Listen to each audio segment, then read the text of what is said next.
Une fois que la photo sortait, nous on était comme des mômes. On cherchait une autre photo, qu'elle s'était bien mise en page et tout.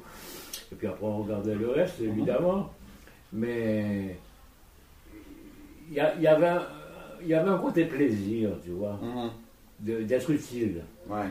Alors je ne me rendais pas compte à quel point j'ai pu emmagasiner toute cette mémoire. C'est il y a quelques années que j'ai compris que j'avais mis en stock vraiment un demi-siècle de mémoire du monde ouvrier. Ah oui. Mais à l'époque, on faisait une photo, on regardait si elle avait été publiée, choisie, tout ça. C'était pratiquement un jeu, tu vois. Et avec une certaine responsabilité quand même, parce que tu savais que ça touchait les gens, tout ça, tu avais quand même des réflexions presque philosophiques, des fois, par rapport à la réalité de l'image, et à voir et regarder, ce sont des choses différentes, tu vois, etc. Donc, ça fonctionnait dans la tête. Mais non, ça a été une période extraordinaire pour ma propre formation. Ça a donné du recul. Et aujourd'hui, je me rends compte, écoute, un jour, là, il y a 7 ou 8 ans, je suis un jeune papa, une jeune fille qui a 27 ans. D'accord. Et je sais qu'on femme depuis 30 ans. Elle est journaliste. D'accord. Alors, un jour, je prends un négatif et je vois des gars de Chirono. Écoute, je me rappelais les prénoms, les mecs. Il y avait des Arabes, je me rappelais. J'ai tellement été ému que j'ai pleuré. J'ai pleuré. Ouais. Et ma fille qui arrive, elle m'a pleuré, elle dit « Maman, papa, il pleure !» Il savait l'arriver à toute vitesse. Elle lui a expliqué, quoi, elle a compris. Mais c'est bouleversant. Ouais. Moi, quand je fais des recherches, je travaille pour toi. Bien sûr. Écoute, pour la énième fois, je revois des photos.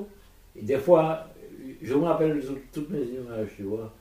Mais c'est vraiment une grande émotion à chaque fois. J'allais à Bianco, et des fois je passais 2-3 jours la nuit, je dormais avec eux sur des cartons. Hein.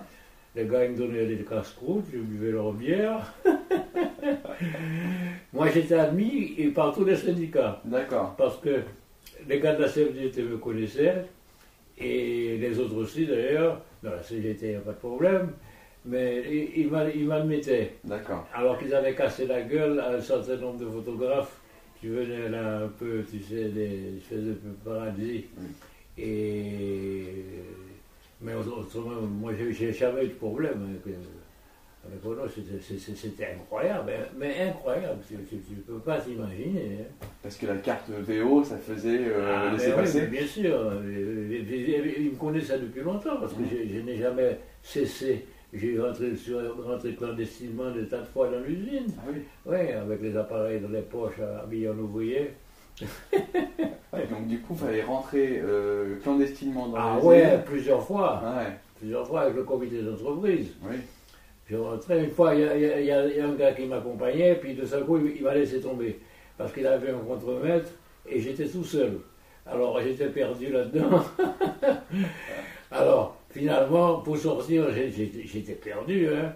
J'ai demandé à un mec, j'ai dit, écoute, moi, je suis de la VO. Ah, il dit, moi, je suis de la CFDT. C'était la CFDT, non? CFTC, peut-être? La CFTC. Et il dit, ah bon? J'ai dit, oui, mais écoute, mon vieux, tu es un ouvrier, hein? Alors tu vas montrer le chemin pour sortir. Alors il va montrer le chemin, puis ouf!